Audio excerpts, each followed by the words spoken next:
May napulot pong cellphone ang mga anak namin habang naglalaro. Inuwi po nila sa bahay pero walang SIM at wala rin kaming makitang pagkakakilanlan. Ano po ba ang mabuting gawin sa mga ganitong pagkakataon? Baka kasi mabalikan kami ng may-ari at kung ano pang ibintang sa amin. Ayan po, Attorney Vincent Potalo from Fendi. Napakaganda naman ng budhi niya at Miss Jackie, salamat Yes sa po. Diyos. Yes, salamat sa Diyos na may mga ganyan pa po, Miss Annie.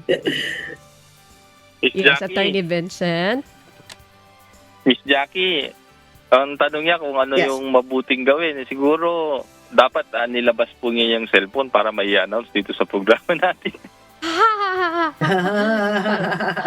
Pwede, that's Oo. good. Maganda Kasi rin pa. Opo, very good. Maganda yung Kung sinabi ni pag-usapan Attorney. po natin yung legalities niyan, porket meron po kasi kayong nakuha na isang pag-aaring katulad nga yan, cellphone o personal property. Kapag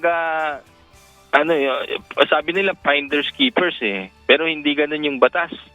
Ang sinasabi po ng Article 719 ng Civil Code, bago po mapasa inyo yan, kung kayo po yung finders, kailangan pong i-report nyo muna yan doon sa city mayor.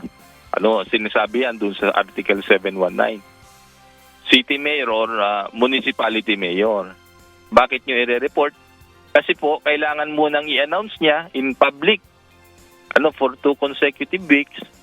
At kung pagdating po ng 6 months, wala pa rin nagkiklaim, doon pa lamang po may award yan sa doon sa finders, sinasabi.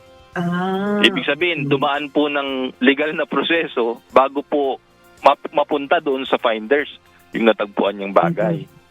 Sa madaling salita, ang gusto lamang po ng batas, ipanawagan muna yung isang nawalang bagay, at kapag naabandon na po yan, doon lamang po pwedeng ipamigay yan sa nakakita.